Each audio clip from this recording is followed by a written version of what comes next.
Yo, had to mix it up. We got the Bradford drillers, 1M35. Well connected. Aye, fresh in, fresh out. Reader, you know what about, come on. Connected. 445. Hello and welcome to the first episode of Listen Here. Thank you for joining. So first of all, I'd like to say a massive thank you to everybody who's been involved in this project and getting it off its feet. So I'd like to say a massive thank you to the logo lady, Emily Parkinson. She's the girl to go for all your logo designs, all your uniforms, everything like that, printing, the job lot. She designs my logos, she does all my uniforms, all my merchandise, everything like that. So anything like that you need, go see Emily Parkinson. She's your lady, the logo lady. And I'd like to say a massive thank you to Nathan Barlow at Corners Included for sponsoring the episode as well.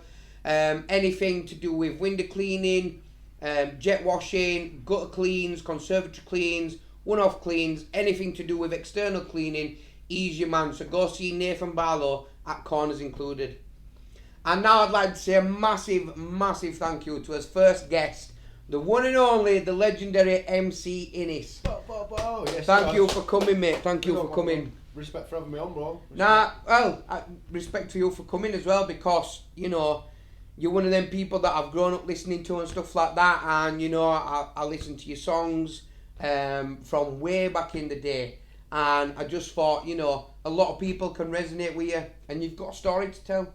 We've got a bit of a story. Yeah, so I just thought, you know, be a nice little intro as well, do you know what I mean? Yeah, man, cheers for So, not a problem. So I guess we just best get started. let's go. So, first of all, oh, sorry, go on. No, I'm going to say big up to everyone for coming in, tuning in, watching. Big up to Josh, Nathan, Emily, isn't it? Yeah, Emily. Everybody that's behind the scenes. Big up for Josh for having me on, Fatboy Entertainment. That's the one. Come on, BD4. Hashtag BD4 if you're listening. Hashtag BD4. So, first of all, I'd like to say, I'd like to ask, what is your actual name? Because I know a lot of people just know you as MC Innes, or people just call you Innes. Yeah, my name's Jason. So Jason Innes. Jason Innes, yeah. Jason Innes. Jason Yeah, Innes. The man behind the mask. The man behind the mask. Man behind the mask. I wish I had a mask now, you know. Yeah? Honestly. Yeah. So then no one knew the face, innit? So, let's start right at the beginning. So, you're born Jason Innes. Yeah. What year? 1989. 1989. So, you're 34. Yeah. Same age as me. Yeah. And where were you born? Bradford, St Luke's. Okay. And, like, whereabouts did, you know, so you were born in Bradford. Where did you live? Bradford, yeah, no, so I lived in Canterbury with my mum when I was young. Certain stuff happened, ended up living with my nan at 5, Biley. Bless up Biley. Bassett, the Biley crew. Yeah, no, I would live with my nan since young, yeah. 4-year-old in Biley, grew up round them ends, that's where my childhood was, yeah. Yeah? And what were your child like? Childhood was alright, you know. Obviously, not rich or all that, didn't have a lot, but we got by and it were happy, sure. Yeah? We're decent, yeah. Yeah, good. And you were always, I mean... Always a little shit. Yeah, well, you are at that age, aren't you? Yeah, my nan and my granddad always used to install morals and good family, you know, please and thank yous, but I think you are what you are, innit? Yeah, of course you are, You do what you do, don't you? But yeah. And Today I'm making them proud now, even though bless my granddad he's not here, my nan's a bit poorly, but I am doing them proud now, innit? Yeah, of course, of course. Yeah, we were a little shit back then. Yeah, but it's like, you know, we're similar age, so it's like, you know, growing up, like we were the same, but growing up then to how people grow up now is completely different, you know. Yeah. We didn't have like social media and stuff, and we weren't on Xbox Live and PlayStation and stuff like that. Do you know what I mean? We didn't have tablets. No, I didn't. We didn't have nothing like I that. had PS1, me. Yeah, PS1, yeah. Remember PS1? And dial-up internet. Dial-up. Do you know what I mean? Dial-up internet. Yeah. See? I remember first time I had a phone, it had one of them fucking. Had an aerial that used to come out and that. Yeah. Exactly. Can't remember what it was, but I remember answering. Sorry, something like that. I remember ringing my granddad rang me the first time in it, and I got proper like. I couldn't even talk and that. Like, what's going on? That's how old we are, man. Like dinosaurs. So you've grown up on Biley from age 4. I still Lord Jesus survivor. I'm that old. You still Lord Jesus? I'm not. That's how old I am. You still Lord Jesus survivor? Yeah. I don't think he'll be calling for it anytime soon. Do you know what I mean? I'll go up to see him soon. But yeah, so you grow up in Biley from age of 4. So as you start getting into these teenage years and that's where your music started coming about, wasn't it? And teenage years, yeah, music, 13, 14, music started coming about. So before that, so obviously grew up Biley just as a kid, as you do, getting about 8, 9, 10, 11, 12, started getting into you start venturing a bit more, don't you? Start becoming a bit more, well, me, I was just in that crowd where we were just, smoke bucket bongs and fucking drink fucking vodka and that and back snickets and shit. That's what it used to be back then. Just got into that crowd and you have a laugh, you do what you do, innit? It's about being a kid and growing up, character building, innit? Got into a bit of a crowd, started being a little thief and that, and started being a little thief, robbing, and it's not good, man. But I suppose it's sort of a typical British upbringing, going out to parks and bit of mischief with your mates and that age, like going egging and stuff, edge hopping, and then obviously that, like you said, for some people it does build into bigger things and stuff, and like, quite some people do go down that route of, criminality and stuff, and do you know what I mean, sort of thing. So now that we've sort of touched on that, like, do you want to spread some light on that? So I know from researching you and stuff and conversations that I've had with yourself, like, you weren't a master criminal. No. You weren't nothing massive, and it wasn't nothing, I'd say, like... But to be fair, I'm not going to say it, like, I'm not justifying it. No, I wasn't a master criminal, but nobody is whoever gets caught. You can't say it, because there's guys out there you don't know who's a criminal, aren't being caught, but yeah, you get caught. You weren't a master, but we did alright, and we didn't do alright. It's just the way it goes. If you live that life, you're bound to take some L's. Yeah, of course, you're going to take some losses, yeah. And it was more like car theft, what it? Yeah, it used to be a car thief, yeah. Yeah. Not good. No, it's not good, and I won't, and I mean, I know you don't. Not justify to anyone, no, at all. But that's what I grew up doing. That's what my character was. But yeah, we used to be proper little shits, man. Honestly, back in them days when you could take the hazard lights out on a Nova, turn them upside down, and bump them off on that. We used to have a field there, man. Yeah, of course. We're just kids being little kids, but there's obviously there's a ripple effect to it, isn't there? Because someone's lost a car, someone can't get to work, a fucking businessman hasn't got his work for the day because he can't get it. It's a bad, it's bad. But as a kid, you don't sort of think about them. As a kid, I was more than naughty. Yeah. I had to run my shopping an old S40. Yeah, no, but it is, you don't really think about the consequences, do you? And I mean... No, you don't back then, but you don't. And it's only when you get older you realise, innit? So if you're going to go down that road, make sure you're ready for the L's, make sure you're ready for the wins, and make sure you're ready for anything that anyone throws at you, innit? And make sure you want to make sure it's worthwhile, because make sure it's worthwhile, 100%. It's not worthwhile, it's not. No. And like it says, we don't glorify it in any way at all, but it's just it's a part of life. Everybody's got a past. Yeah. That's what I put it down to. Everybody's got a past. Everyone's got a past. Yeah. So apart from that, so you started playing about with music and that. So what actually got you into music, and what actually made you start MCing? So I like music. Everybody likes music. Growing up, it was Danny Bond music to us. So when that first come about, it was like, yo, what's this music? Because it was, to be fair, probably just went straight into that kind of music from a young age, listening to pop music off at radio. Probably went straight into that kind of music where nightclub scene were about. My uncle passed me a few tapes down, and you hear a night. Then you get into it, don't you? So I started listening to that. Then ventured into finding out about MCs like Bectors and that's right, and Vapors back then, innit? And then MC Keenan from our area, R.I.P. Matthew Keenan, legend. Keenan got me. He used to MC, and it was just the sound and the flow, and they were like, "Yo, he sounds sick." And I remember the days just listening on the old phones and that. Fucking when the first like them D500, 6230. Yeah. Listening to one of them. I remember the old phone. That's the phone I used to, a free phone it was, with a spinny camera on top, big grey thing about like a Sky remote. Like a Sky remote, massive thing, like that. And I used to sit listening over and over again. It just got me into MCing, yeah. That's what made me start MCing. I just thought, I'm having a go at that. Yeah? Did a bit, tried putting some bars down, put a little bit down. And do you still remember that first? Yeah, still remember the first MC. Yeah. I'm an E. Who's on the mic to rock the party? It's me, the motherfucking sniper. Jump on a mic and sound like a viper. You know what I mean? Absolute dog shit. But I remember it because it was the first. Yeah, of course, yeah. And then it come through to cruising round in a Cruising round in a Beamer with the levers on. Please come behind and the chase is on. I'm hitting 110 and And then that was me, and so then when I spat them bars to my mates, yeah, Yeah. and then watching them go, yo, that's 6, oh, boom, yes, this and that, it was like, yeah.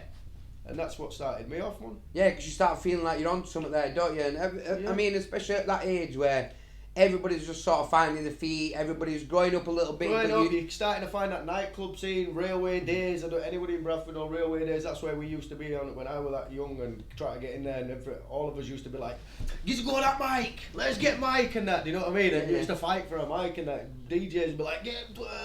Then when you grab it and you can actually rock it on it, they're like, "Yeah, man."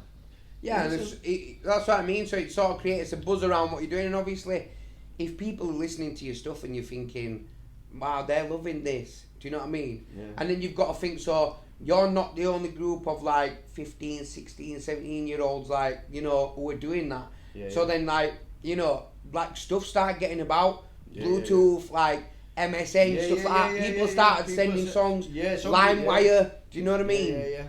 I was never big into that because obviously back then, 15, 16, 17 when all that stuff started coming out for me, but I was a little shit, not a master criminal, just going in and out of prison. So I was never too thingy because I'd never be out long enough to get the grips of it all and that. So, but I just used to come out and venture on it for a bit, think, yeah, what's this? And then get locked back up again. So I remember seeing it when I was looking at stuff for you the other day. I remember seeing a clip of you were driving a car. You had like a black vest on. It must have been summertime. Yeah. Windows were down. Like your hair were different. You had spiky hair and that. You had a vest on, and you were just spitting bars while driving. Yeah. But the camera quality on it, I thought that's got to be from way back. Yeah, because the 14, 15 years ago, man, 16 years ago that. And look at how technology has transformed from then till now. Do you know what I mean? So so it will have been about that. So with you saying that you in and out of prison and stuff like that. So, you know, what happens, so you're out, you're spitting bars, you're in and out of prison, like, how so does back that... then, so back 15, 16, spitting bars wasn't big, it wasn't like a known fit. We did it around the area, we got a bit known in the area for it, started doing not doing a little bit, I wouldn't even say that, because we were doing no nightclubs, we were doing no sets, we'd had no music out, we were just spitting bars. So, back then, that was just a side thing. I was just out, just trying to rob whatever I could, get paid, go home, living. Obviously, like I say, I'm ADHD as well. New tracks coming out as well, guys, to ADHD. Big shout Bailey P on that one, 29th of March. Make sure you tuned in. But so like, I was just in and out of jail, man. Just fucking spin a little shit, robbing, in and out. And I'm not gonna lie, that went all the way up to like 24, 5. I got a couple of bigger sentences on them ages, but yeah, it never really popped off till this time I actually got out, do you know what I mean? Yeah, so, but this time that you've got out, you've stayed out. Yeah, 2013 it popped off a little bit with the Rain. Me and Rainer did 2013 where that CD, that's when BBM and this and that started popping about. That's when it popped off a bit. We had a show in Middlesbrough in Spenceley's, that was the first ever show that we were supposed to do. It was on the 17th of September, I remember the days. I got locked up on the 14th, so I missed it. So that like my first ever show. Me and Rainer up in Middlesbrough, weird because they love it in Middlesbrough and them places. So, and I was like, yo, bam, gets locked up, gets a 4-year, misses that. So it never really popped off like that. We knew that we were getting about because people are driving around the state with CDs on, and that's when we kind of thought, yeah, we're actually pretty good at this, and people are liking it. Hearing cars drive past with your tunes on for the first ever time, it's like, yes, bow, what a guy, bam, you know what I mean? I know. I sort of know what you mean with that. Like, obviously, I've had a bit of an acting career as well. So like round here especially. So like, if something were on TV that I'd been in, obviously when you're going about after, like people are like, oh, I've seen you round here. Do you know what I mean? And all that kind of stuff. So I suppose it's similar. And I got a buzz off it as well. But so with that sort of thing where you're dipping in and out, like. In prison, were you writing bars? Did you concentrate on your music and what you wanted to say in there, or? Yeah, so you had a lot of time. You have a lot of time to think, though, in there. I used to write a lot of bars in there because that's where I spent most of my time in it. So it'd be like I'd go in 3 months, write a couple of bars down, get out, spit them, go back, do it again, and that's basically how it was. Yeah, I'd be in and out writing bars. Yeah. And like you say, so this time that you've been out, you've stayed out.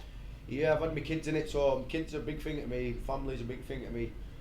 Massive thing to me. So I made so when my little boy was born, I just got a 4-year sentence, literally just as he was born. So I gets out when he was 2 years old, and I've been in trouble since. Not done aught wrong. That's Fair play to you, well, something like that. 2017, 16. I think it was 16, you know. Do you know what day it was? Remember Yasser Yakub got shot in the top roundabout? Yeah. That was the day I got out, 3rd of January. So if it was 16 or 17, I'm not 100% sure, but that was the day I got out. Do you know what my family did? My mum did. So the judge gave me, I did a 4-year do too. I got caught with a phone in there. I'm one of the first people to get an outside prison charge for having a phone inside. So when they raided my cell on our phone, bam, officers come in, bang, stay where you are. I had a dressing gown on with one of them little Sankos on my shoulder here, but I had a dressing gown on, playing computer, sat playing computer, chilling, speaking to my sister. They have a loudspeaker on them. So I used to put it under there, sit on my computer like this, so that if screws looked in, I could still be on it and be like, yeah, you know what I mean, and chat. Come in anyway, bam, bust me, do what I'm doing, bam, yeah, they get me anyway. Fucking it. So when I gets out, three weeks before I get out, they said put me a note under my door. You've got a court case, it's 3 weeks after you get released. I'm like, what? Nobody's really ever been getting done like this, yeah? So I'm like, what you on about? They say, no, you've got caught 3 weeks after you get released, after your 4-2. I'm saying, what? Anyway, gets out, I'm thinking, in my head, thinking, because I was still fresh jailhead then still. I know it's 6-7 years ago, but I just got, still a fresh jailhead. I'm like, yeah, they're not going to do nothing to me, fuck it, I've just got out, dickhead, this, that, they're not going to do that. Went to court, I had 3, so bearing in mind my little boy's 2 now, I get out, I've had the first 3 weeks with him, it's the best time of my life, he's like bonded, goes back to court, 3 weeks after doing 2 years, they say, oh, Mr. Innes, yeah, nobody's, this, you know, the pre-sentencing, the prosecution are trying to, like, what do they call it now, when, reference, so they reference it to a different case of what's it, so they're referencing Abu Hamza and that, we only know about his missus took a SIM card into them, she got it, I'm like, what's going on here, they're referencing terrorists to me, I've only been caught with a little Zanko, ain't Nick? Bam, he says, right, Mr. Innes, my solicitor's going, he's just got out, his son, he hadn't seen his son for 2 years, right, he's come out, spent 3 months, his little lad's waiting at doors for him, boom, he says, judge is like, right, I'm going to give you a 6 month due free, this is in October, 6 months due free, now he's like, yeah, you'll have Christmas this, I'm like, whoa, they're saying, right, go on, 6 months due free, October, November, December, January, let me out on 3rd of January, my family then, kept all Christmas tree up, my mum, she kept all Christmas tree up, all presents and that, so on the 3rd of January, when I got out, and I went home, that was the day Yasser Q got shot, tried going up M62, it blocked off, he tried to take me around, they had a Christmas day for me on the 3rd of January. Yeah, man, that's a nice touch, so that, that's a really nice touch. And that sort of brings me to my next question as well, because we'll come back to music, but were you touching on staying out, and you've got kids now and stuff like that, obviously you said that your son were born more or less the same time you got a 4, you did 2. Yeah. So you've missed first 2 years of your son's life. Yeah. Like all crucial, like big moments, you know, first walking, first words and stuff. Although I know you've had phone calls and stuff, but there's a difference between listening to it and watching it. Of course, in it's there. not same. And while you're in, do you reckon that's like why you're not going back now? Do you know what I mean? 100%. That's why I'm going back. No, but I always had, because obviously my dad was never there for me when I was a kid, innit? My dad was never there, so he only wanted to be about when we started. Oh, I thought we were a boy. You know what I mean? So I just cut that off straight away. But I always said to myself, no matter what, I'm always going to be there for my kids. So if I have to be skint and not do all and just to be there with them, I'll do that. But we keep pushing, and my kids, my missus, and my life. Yeah, no, and like you say, you've stayed out since, and now I suppose like you've made up for lost time, haven't you? Really? Yeah. I mean, they don't. I mean, do they don't? They remember them first 2 years. Do you know what I mean? But now, no one's going to see this as well. This is what I mean. I can't hide it from my kids, innit? I can just guide them now. I can just guide my son. So my son's like at that age where he's picking up on stuff.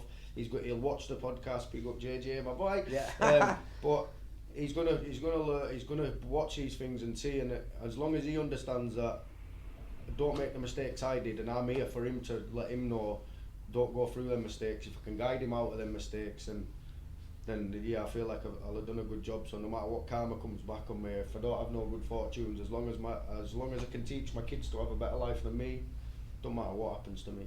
Now listen, full credit to you. Honestly, I take my hat off to you because like you've turned your life around, and I suppose in a way it's a way of you showing him what not to do. Yeah. Do you know what I mean? Like through video and stuff like that, but also through song. So coming back to your music, obviously, we've heard the stories in your music, you know what I mean? And that's what they are, the stories that you're telling. Yeah. And I know you've lived it. You know what I mean? You're not just spitting bars about stuff that you've heard of. Yeah, we lived it. Yeah, we have actually lived it. There's a lot of people out there that don't actually live what they say, but I don't live that anymore. But I also understand that. Yeah, it's a bit deep in it, but there's a way about it now. Like I know a lot of good artists who talk about government and this and that. They don't get pushed. Yeah. But I'm not going to go too much into it. But we know songs will always be the same because that's what sells. Well, it is, and I also know that the bad in it, so maybe probably get a lot of bad karma out of that as well. I do believe in karma. I feel like everything comes round. When mine's finished, I feel like it's still getting me now. Yeah. So, but once mine's finished, it'll be good. But karma's a big thing in it. Yeah. I've put a lot of. Probably started a generation off of little twacking thieves. You can just see it now. Somebody talking in a car with your tunes on, getting chased by police. You know what I mean? Yeah.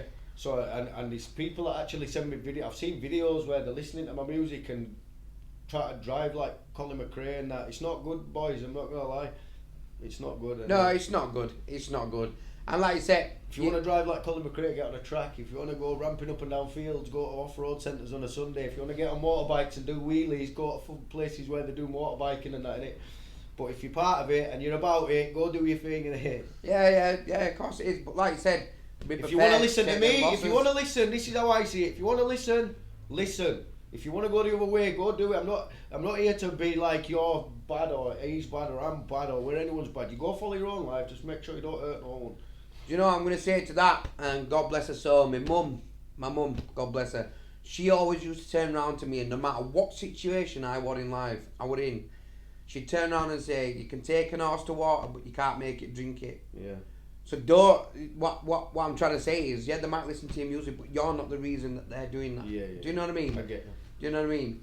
Yeah. But going back to your music as well, so when you last got out of prison, yeah. Well, when I Am Champion come about. When I Am Champion, in a phantom, still anthem ringing for ransoms. Come on. Do you know what I mean? So like, and you know, like whenever I think of you, that's what song comes into my head straight away. Yeah. And I've been listening to you since back in day, like watching videos on YouTube and stuff when it was like Volume 1 and stuff. Do you know what I mean? Yeah. So I've been through all them days. So, but you said that when you come out of prison this time and you've stayed out, this is when stuff started moving for you, because obviously you've got that time there to like get accustomed to it. And do you know what? Right, let me get this proper clear. Yeah, people think shit got moving for you. What actually just happened is we got popular through the bars. Yeah, so any shows and that. I did my own show, first ever show I did myself. So I got out of jail. A lot of people getting hired to do the bars and this and that. Not a lot of people do that. So I did a show myself. I got in touch with a club where one of my mates run. Got in touch with them. Asked how much it was to wire. Put the show myself. Sold for 350 tickets. Maybe 4 or 5 grand. And I thought, that's me. Why are all these people going out doing sets, getting paid to do an hour when you can put it on yourself? And that's how I started trying to move a little bit different like that, and started trying to put my own shows on. Then it gets to a point of where sometimes it might be, that's when it comes as I was getting a good enough wage when it popped off a bit to be able to just say, yeah, well, I'll do an hour for that much. When I first started, the money wasn't that good, so I thought I'd do it. No, you do what you can, don't you, to get yourself out there and obviously like promote yourself. So I get that. So then going from When I Am Champion and you're setting up nights and stuff, like, I know you've worked with various artists and stuff like that, and you've worked with people doing this and that, like, and I know that you brought quite a few songs out with Rainer and stuff like that, like, and you know, and so, like, did you ever? Is there anybody that you wanted to do a collab with? Like, have you ever looked at anybody and thought, nah, I want to do a track with them? Yeah, Kane Welsh. Kane Welsh. Yeah. Because he's sick in it. Rayner's obviously my boy. And you know what everybody says it's a massive thing, yeah. But Jordan McCann, because he seems like a real guy, yeah. But he's too far out there now, isn't he? But if anybody can link us up, yeah, get onto him, tell him, look, MCing this in Bradford, yeah, he's about, he knows you're real, yeah, let's get him on a track, innit? Because I think it'd pop, that's all I need, me, really. I've got ADHD, mate, I'm full of all this. If a proper management group actually sat down, grabbed me and said, do this, am I getting too old and that's why it's not come? I don't know, but I'm still here. I'm still going to be here for another 10, 15 years doing it, boys. Yeah. I'm still going to be here. I don't put no effort into it. I don't, because of, obviously I aren't diagnosed, but there's something wrong with me and I'm in a process of seeing what's up, because I'm always up and down and here and there and I can never, do you know what I mean?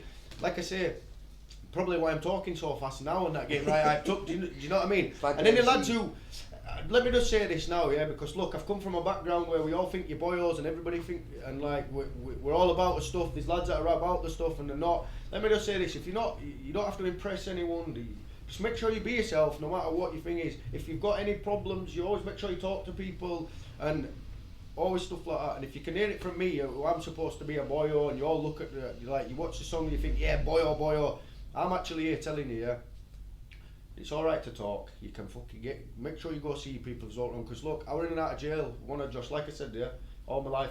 I've been out this time, it's only the first time I've actually had a bit of time out where it's not been crazy, where I've actually thought, yeah, there's something not right with you. Yeah. Do you know, like that? And like now I'm reflecting on it, now I'm this part of my life where I'm trying to tackle this thing. I cut a lot of people off, there's people out, I do weird stuff, man, and that's just the way I am. Do you know what I mean? I've struggled a lot in life through it, I've struggled a lot, probably my music career is probably hindered so much by it because I've never followed through, I don't complete tasks, but anybody who's got it, you're not different, yeah, just do your thing and enjoy it. TikTok's a good thing. If anybody knows about TikTok and you've got mental health, get yourself on there, because I think, for me, it lets me, when I'm high on life, I can go on there, express how I feel. When I'm low, I can just not go on it, and that's, yeah, I like it. Yeah, but you know what? Plus, sorry man, you get a lot of people to talk, please, just anybody out there, look, I've had a few friends pass away who's killed themselves, who are good lads who you wouldn't ever think would do anything like that, and just always talk, man. Yeah, nah, and listen, I totally agree with what you're saying. I'm saying that now, and I probably need someone to talk to myself, because I'm in a point where... Well, we're always here. Podcast called Listen Here. That's what I'm here to do. Listen, do you know what I mean? Of course. And you know I'm always on the end of the phone. Do you know what I mean? I've had a good few friends of mine that have done the same, and you wouldn't have ever thought it. Do you know what I mean? And it's good that you're bringing that to light now, because from our generation, I see this happening a lot. Yeah. Where people are now realising that, they didn't have school easy and stuff, and don't get me wrong, they might have pretty good jobs now, and they've done really well for themselves, but it one of them where they couldn't concentrate in a school class, but put them on a bricklaying course in college, where they're actually physically doing something and they can see the progress. You know what I mean? And now they're like gone with it, shit up bricklayers, you know what I mean, building top class houses and stuff, but yet they're still turning around and saying, do you know what, I need testing because I can't do that though, I can't do that. My situation, I get into something, I put 100% into it for a week and then I go and find something else. It's mad. I just need people do that. These people can get on with stuff. These people I'll have the same condition but are at different levels in their life. Yeah. Do you know what I mean? Some people can progress with it. It's like some people can progress with it and they deal with it all different. You know yourself, there's people, when your skin, it's the biggest depressing thing in the world, bro. Everybody. And then you'll have millionaires who'll still have depression. Yeah. Money's not everything. But it does help. It does help, yeah. It does help. Yeah. I also see that if you can go home on a night, it don't matter how much money you've got, if you can just cuddle your family and have a good laugh and you are happy, then that's the main thing. If you've got that at home, you've done well, you've done the right thing in life, innit? Yeah, of course. And referring back to your music, so I know we've talked before and it's on the table there and it's on that cushion there. Yeah, got a bit deep that, didn't it? Let's get back to some gangster shit. Yeah, so come on then. So with Biggie and your music and stuff, so Biggie did the same as you. He told stories that he'd lived throughout his life through music, right? And before he died, he his music sort of changed. And like I remember listening to Sky's the Limit, and I love Biggie to bits. I mean, I watch everything on him. And he said that he wrote it because he now looked at his daughter and he wanted to make a better future for his daughter and that. And basically he was saying to her, the sky's the limit. Do you know what I mean? Yeah. So do you think your music's now going to change from, obviously your stories of touring cars and stuff and ramming and stuff to... If you listen to the music, you can see that it's half kind of changed a bit. It's kind of changed, whereas I'm not saying go do this and that. It's like I used to, as a kid I was more than, you know what I mean? I'm telling you a story from back then, because like, but yeah, the music kind of changing a bit. I want to do more party, and then now I'm doing like songs about family. I want to do a bit of real rap. I want to do like a podcast in a song kind of thing, like just get everything off of my chest in a song for everyone, and then anybody who don't like it, anyone who does like it, they can all have their own peace of mind, and yeah, and that'd be me putting my art out there. You're gonna resonate with people regardless, aren't you, really? And like you say in your song, if you know me, then you know my story. Yeah. You know what I mean? And this is what I've brought you here today for, so that more people can know your story. Do you know what I mean? Yeah? And it's like, so I know with your ADHD and stuff, you say that, like, obviously, 1 week you're in something, 1 week you're out. Do you know what I mean? I've been speaking to my boy Keon about...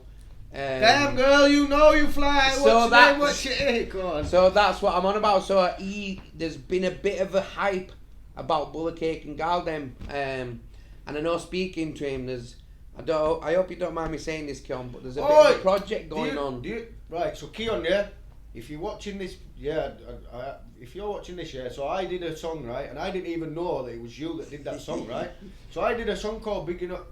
Is it? Damn girl, you know you fly. What's your name? So I did a song. I'm sure it's him. I've done like a remix kind of thing. So I grew up listening to Keon and music from Huddersfield before I started listening to Bradford. Do you know what I mean? Yeah. And I'm like, you what? Yeah. Do you know what I mean? Yeah. And obviously Huddersfield was big then because it was the 4-4 movement. Exactly. It was the Huddersfield Sheffield. It was Huddersfield Sheffield class. Like baseline and niche, wasn't it? Baseline and niche, yeah.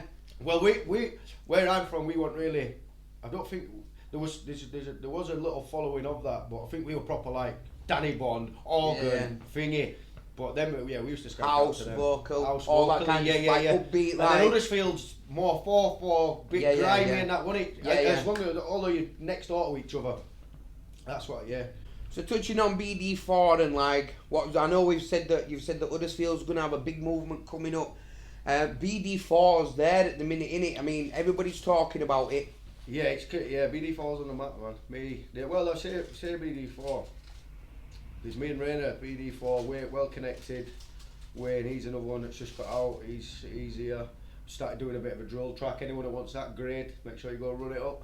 Yeah. Bit of a drill movement there, BD4's on the map, man. But not just BD4, but Bradford in musically is big on the map, innit? There's a lot of talent in Bradford. Well, I was just gonna say, like, especially now in like the social media aspect of it, like BD4 is well established on the map at the minute. Yeah. Obviously you've got stuff going on with people, you know, and beefs, and we won't dive too much into that and stuff like that. But musically, like it's up there. Like you say, you've got what BBCC, you've got MC Chippy. Yeah, but then for Bradford. From Bradford, that's what I'm yeah. saying. So it's not just BD4. Yeah. You said, you know, like you said, Bradford as a whole. Yeah, Bradford as a whole has got a big movement going on. Brainer, YA, yeah, Chippy, Bad Boy Chiller Crew, Marky B, Chucky, yeah, Blazer Buckle. Here's the Martian with Dappy and Tom Zanetti. There's another Bradford. Who's the young kid as well? How Kings 365. Sorry, how would I forget? Kings 365. And then you've got man. There's a lot of talent in Bradford, you know. And like it's starting to come from a younger age as well now, isn't it? Like how old's the Cruisy T. And how old's he? 9. Kian McCann. There's a lot of people that's MCing now. And they're starting it from a young age, aren't they? And I suppose Sharky. There's absolutely loads that are making moves. Well, I've seen a good few videos of like, you know, like you said, growing up, like being an MC and stuff like that. And you said yourself, if you had a management team like to push you and stuff like that. And I've seen quite a few videos of, you know, Cruisy T, he's you know, he's been sort of mentored by Gareth and BBCC and MC Chippy and that, And I see it and I praise them, to be fair. You know, they're giving him the chance that, you know, they didn't have growing up, and the studio time and the investment and stuff like that. So, I mean, let's hope that it, you know, it goes for a lot of Bradford artists and stuff like that, and that does come a thing about, you know, like stuff like that. But yeah, I do think BD Bradford as a whole at the minute are making moves, and especially in this genre. Yeah. In this Chava thingy genre, there's a lot of movements going on, But like you said though, that's your upbeat songs, your vocals and stuff. Let me just say as well, in the MCing game, Cav, you've got to remember Cav as well. He's a Leeds lad. Leeds boy. But he's the man, you know, he's doing bits. Yeah, man. And I can see that you're wearing a Liverpool jacket. You walk. Yeah, Liverpool's my team, man. I'm a devout Liverpool fan, anybody knows that, innit? Yeah. So, why I'm from Bradford and I support Liverpool, as I said, I grew up with my granny. But my granny was a Liverpool fan. Kevin Geegan, loved him, photos on walls and that was my granny, you know what I mean? So yeah, I was a Liverpool fan since then. So I loved Bradford City to do well. I support Bradford City as well, but Liverpool is my team. Well, it's your own team, innit, Bradford City? It's your own team. You've always got to give support to your own team. But so Liverpool, so your grandma was like a devoted Liverpool fan, yeah? Yeah. Yeah? So she's obviously got you into supporting Liverpool and stuff. And like, what football, you know... Football was my upbringing, as well. Yeah, as a kid, yeah. My granddad used to be our manager for Bradford All-Stars for a little bit. Joan Johnson, the woman that started it all, big hats off to her. Special shout-outs to her, because I had a lot of my upbringing around the football team. A lot of us lads growing up did. Yeah, and we were all over, man. Bradford All-Stars were a team, you know. We Amsterdam beating Nottingham Forest and stuff like that. As a grassroots team coming from a Sunday league out of Oak, we used to play in Homewood, yeah. And we beat Bradford Cities at Marley Cups and that. We were doing pretty good, man. We were a good team. Yeah, I enjoyed it. And that's why I think I've instilled that now into my kids. So my little boy plays football, decent footballer, he's doing well. He's not signed or all that. He's just this grassroots doing all right. But I kind of like, that's a payback to my granddad, innit? Because my nan, they used to do that with me as a kid, so I'm doing that with my son. Not that it's just a payback, but I do that anyway because he loves his footy. Nah, but it's nice to see it. It's passed down from generation to generation as well, innit? Yeah, Do you know what I mean? And I know from talking to you before, you've got a good start. I mean, I've heard about some diehard fans of football and stuff, but I know you've got a story of Champions League final. Oh yeah, Champions League final, 2005. That innit? I know what you're saying. Yeah. 2005 Champions League final, guys. So bit of a bad one. Yeah, I were in jail. I was only like 16 at the time. 2005. I'm on the wing. I haven't been in there long, so I'm just carrying on. I'm being a little shit. So they come to me that day, Champions League final day. Bam. Oh, you're on basic. What? What's basic? This was the first time I've really been in. What's basic? We'll take your telly. Champions League final day. When it's on ITV back then, take my telly. No, don't believe it, because I'm a bad Liverpool fan. Take my telly, goes into the night. Boom. My next door neighbour, I'm like, turn the telly up so I can listen. He's like, yeah, turns his telly up. I'm listening. 3-0 down. Oh, I don't believe this wounded I am. I've got no telly. And as a kid, anybody who knows, when you're them YOI days, you're just a daft lads in there, man, honestly. So I'd get up, kick my sink off at wall, get my sink, bang off at floor, toilets. In fact, sorry, I kicked the toilet off first, got the toilet on the bed, bang, toilet through the sink, smash my windows.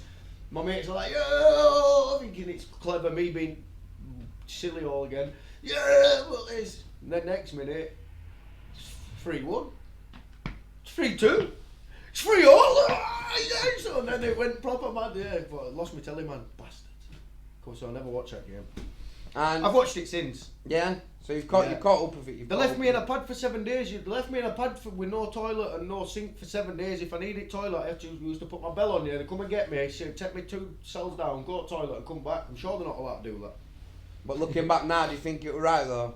Yeah, we're a little shit one. Just smash me. Yeah. Yeah? And so, we know you're a Liverpool fan and stuff and whatnot, and obviously, I follow your social media and stuff, and like, so like, TikTok, so now you've got what I'd call a good community on TikTok. Yeah, I've got a big following on there, and there's a good community as well. Do you know what?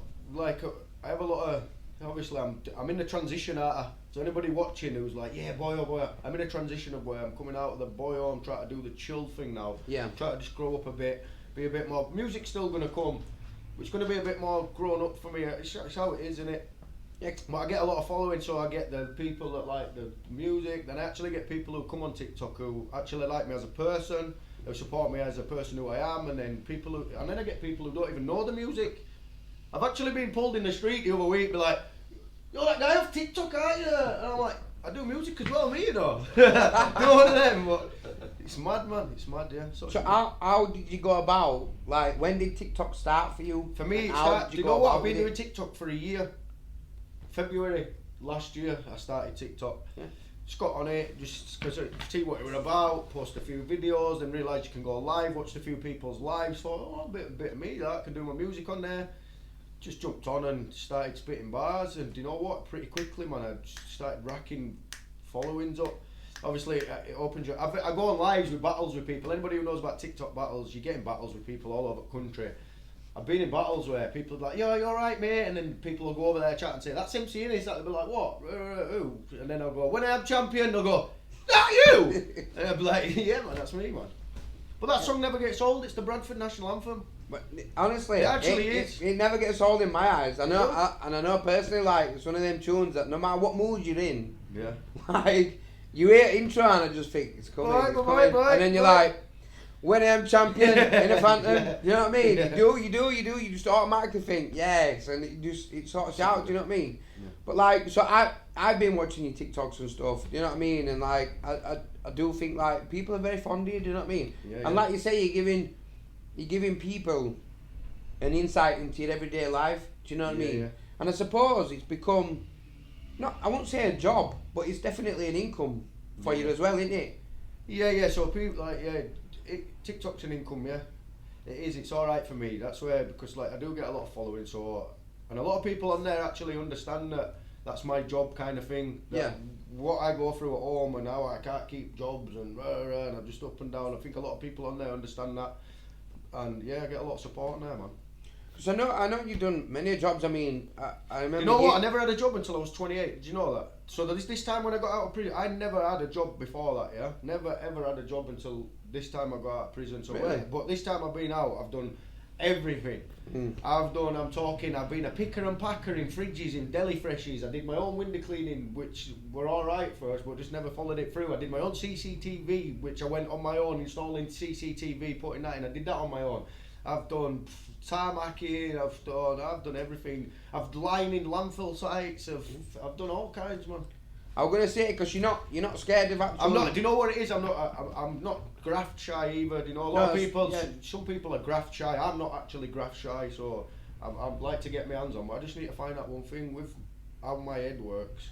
I just can never fulfill what I want to do. Yeah. So, And that's legit graft as well, guys. legit graft. Yeah. No, because like when we've talked before, I mean, obviously I seen you. I think I seen you on Snapchat once, and years ago you were.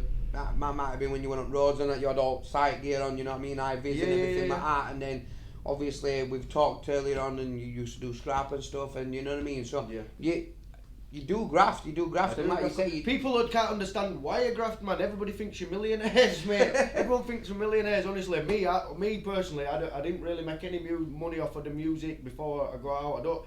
I've only just started getting paid off of music, so people just automatically presume that you're millionaires. You've got to remember, I've had no management. That's why probably I don't do no videos. I do it all off my own back, and I do it when I can be bothered. It's weird to say. I know people be like, "You're stupid," and I do every house party or every time I bump into people, they're like, "Why don't blah, blah," and they just can't see the fact of like they're trying.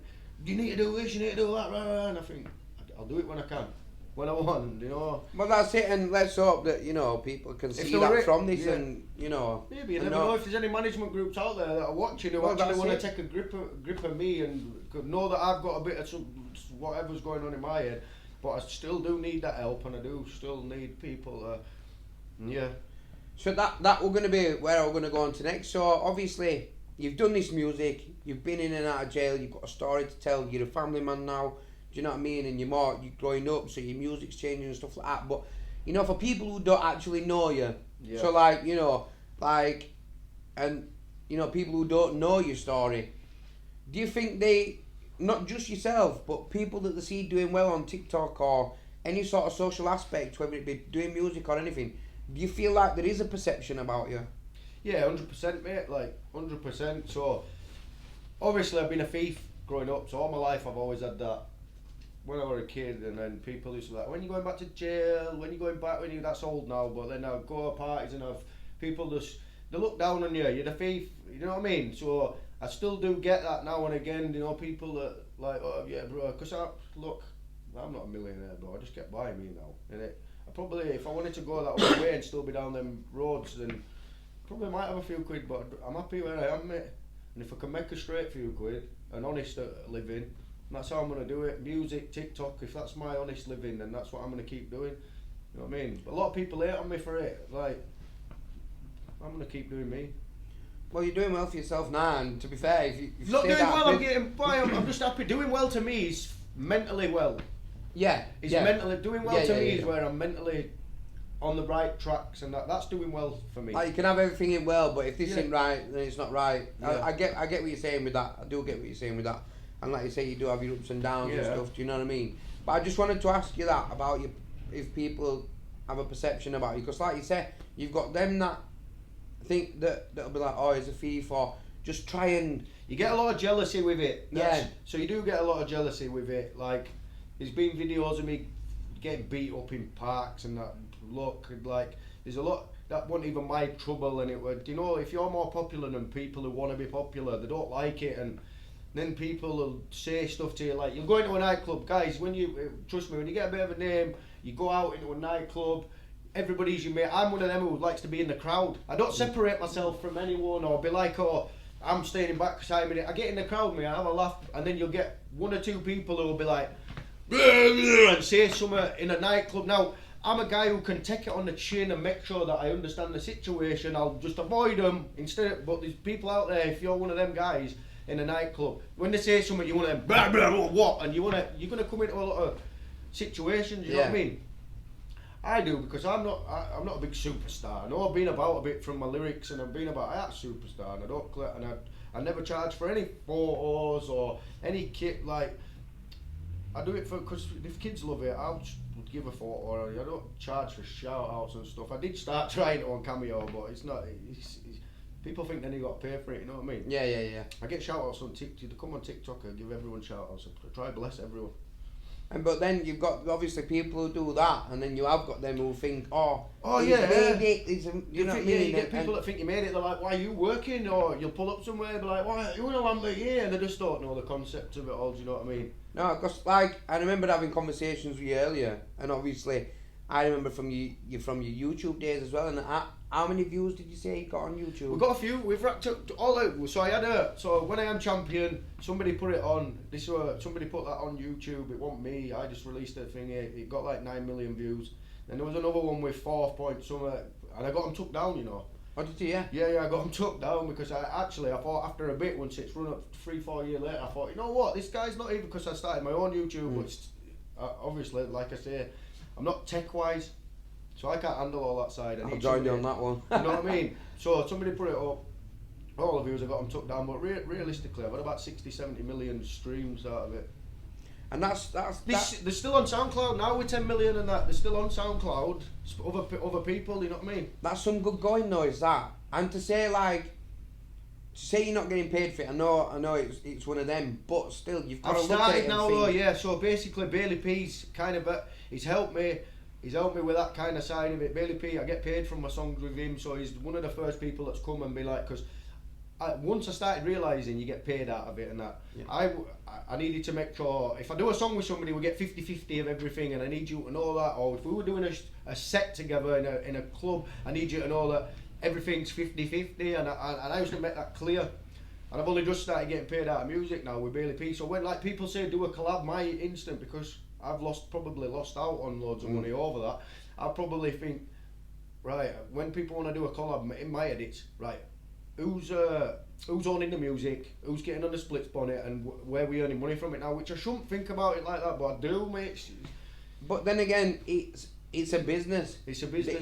That is your job. That is how you. That's your bread and butter. Yeah. Do you know what I mean? So I think that anybody in that position would be the same as well. Because you got to look after yourself. Of course you do. If you don't look after yourself, I understand nobody else upcoming can. artists where they're wanting to get on with other artists and then they're not bothered about it. But realistically, be bothered about it, because if you put a bit of your time and effort or your work onto somebody's music, or you get what you're entitled to.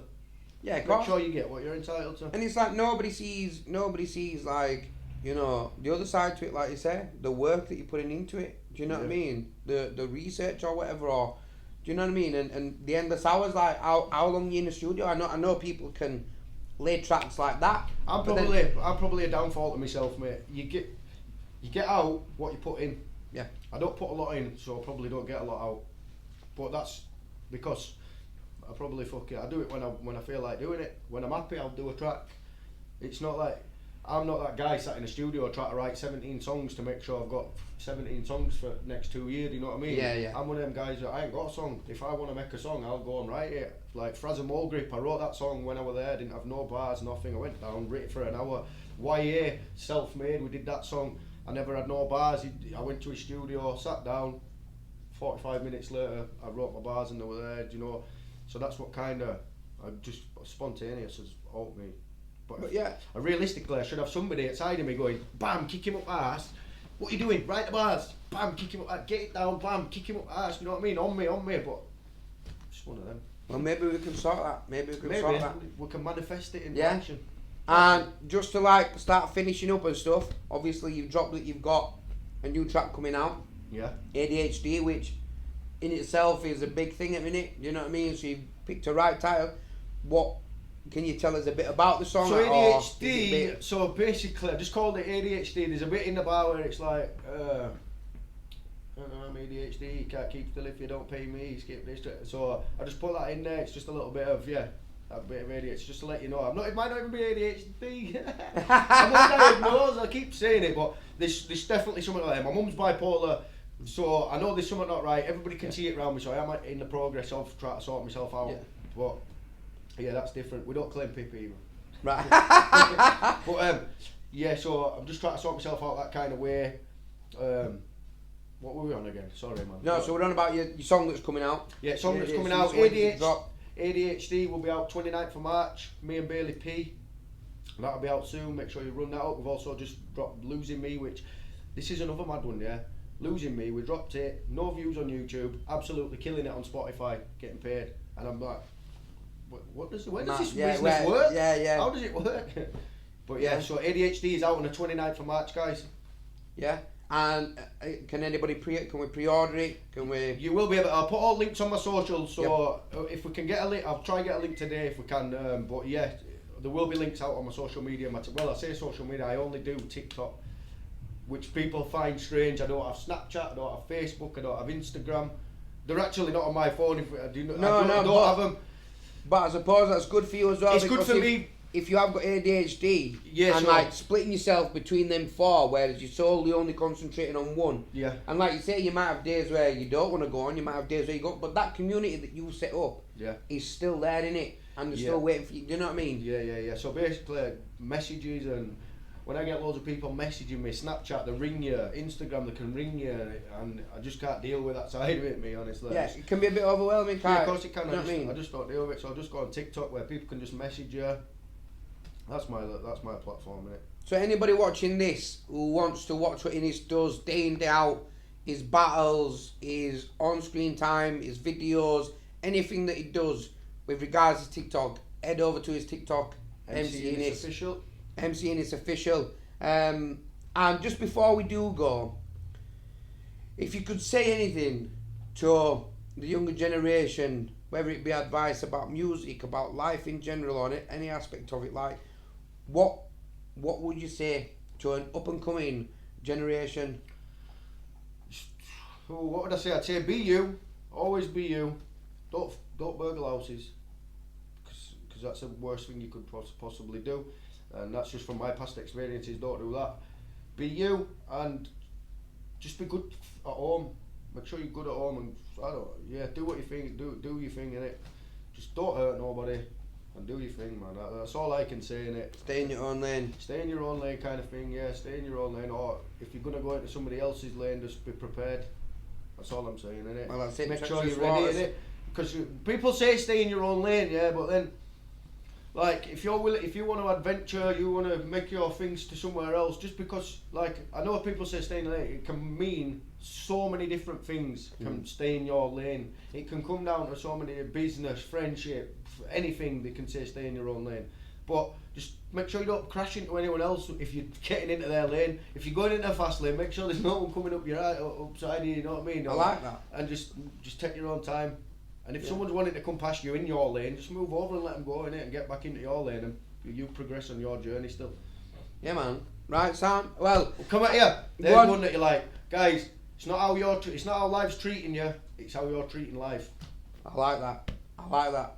And with that being said, I'd just like to say a massive thank you to everybody watching or listening. Honestly, I appreciate it from the bottom of my heart. I'd like to give another big thank you to our sponsors, the Logo Lady and Corners included. You can hit them up on social media, on Facebook, TikTok, everything like that.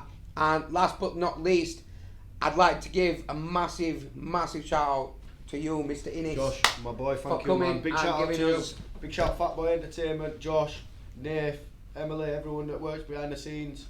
And hopefully, keep doing your thing, mate. And a big shout out to your family as well. Yeah, big shout out JJ, Ivy Rose, Sally, love yous, man. Yeah, and also, just before we finish as well, we wouldn't have had this wonderful setting, this nice backdrop and everything if it weren't for Ash Cox down at the Barbers in Etmadwag. So if you live in the area, go down for your haircut. It's a chilled vibe, it's absolute class setting, and you're not going to get a better barbers around here. So, thank you. And to mix it up, we get the Bradford drillers, 1MM35, well connected. Aye aye, fresh in, fresh out, reader. You know what I'm about, come on, connected. 4458, favourite one. 357 like a favourite gun. S got a run, but you need to run. Slide 5 like 4 like 3 to 1. S got a run with a crazy one. Like wanna bring war. We got my chest like John Wick's floor. Black eye woods like BD4. Old days roadways.